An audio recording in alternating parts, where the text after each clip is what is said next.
La Fondation Alfred Gérard est née de la volonté de son fondateur, Monsieur Alfred Gérard, qui est né en 1837 et qui est mort en 1915. Dans son parcours personnel, c'est un fils de boulanger rémois qui part en Allemagne puis en Angleterre, très jeune puisqu'il part à l'âge de 20 ans, et il finit par arriver très rapidement à Yokohama.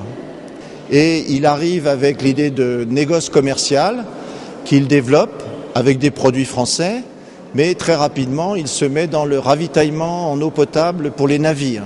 À l'époque, milieu 19e, l'eau Gérard est très recherchée par les navires parce que c'est une eau qui se garde longtemps. Voilà.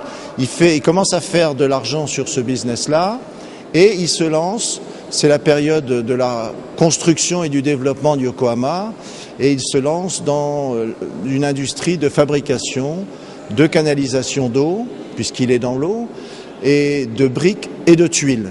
Et il arrive avec une tuile mécanique européenne qui a le grand avantage de tenir par rapport aux vents qui sont souvent forts dans ces régions-là. Et avant la tuile Gérard, les tuiles japonaises de l'époque ne résistent pas au vent.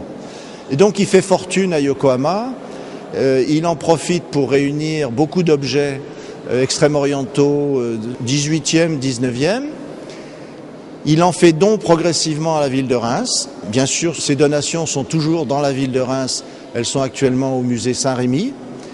Elles sortent de temps en temps par petites vagues successives.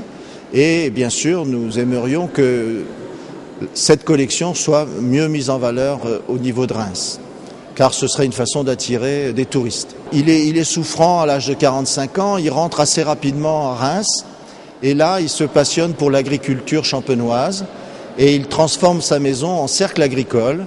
Il y constitue, avec des bibliothécaires, il a 2 bibliothécaires, il y constitue une bibliothèque agricole qui va compter jusqu'à 30 000 livres. Et les agriculteurs viennent même emprunter des livres et les rapportent avec des règlements bien précis pour la gestion de ce type de documents.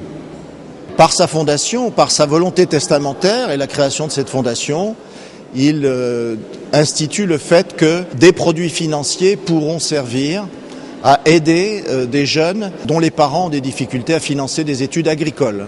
Voilà. Donc, réseau agricole, soutien des familles en difficulté et cette collection. Ça, c'est Alfred Gérard jusqu'en 1915. Il décède à la maison de retraite de maladie, pas des bombardements.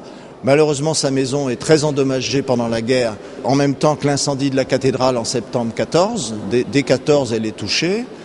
Cette maison se situe en face du musée de Reims. Elle a été reconstruite depuis. Et donc, par sa volonté testamentaire, il institue la création d'une fondation Alfred Gérard, Cercle agricole rémois, qui perdure toujours, qui garde le souci de l'entretien de ce qui reste de ces livres dans une bibliothèque qui est à la Maison des agriculteurs, premièrement. Deuxièmement, qui garde la volonté testamentaire de soutien financier des familles dont les enfants font des études dans des écoles agricoles.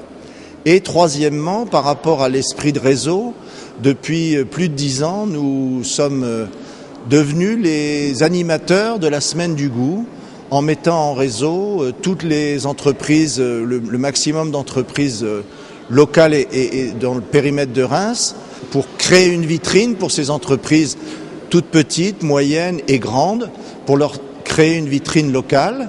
Et donc cette année, nous organisons les 9e rencontres du goût. Nous sommes dans le programme du 800e anniversaire de la cathédrale qui se termine bientôt. Et nous avons eu, à ce titre, une conférence à l'Hôtel de Ville le lundi 10 octobre. Et aujourd'hui, mercredi 12 octobre 2011, nous faisons au Palais du Thau le parcours gourmand qui réunit 25 stands sur lesquels les producteurs régionaux et les distributeurs et les utilisateurs, j'entends par utilisateurs les restaurations rapides, font des démonstrations sur la base des produits locaux. Ça, c'est pour le programme de cette année. Nous avons déjà travaillé sur le programme de 2012, qui sera un programme un peu différent des années précédentes, que nous voulons plus régional. Et nous avons aussi dans les tuyaux, si je peux dire, 2014, puisque 2014, au-delà du centenaire de la guerre 14, ça sera aussi le bicentenaire des campagnes de France napoléoniennes. Et toute la Marne commence à se mobiliser pour que le bicentenaire de la campagne de France soit un événement important. Nous essaierons de faire des propositions pour le volet gastronomique sur la base des produits régionaux.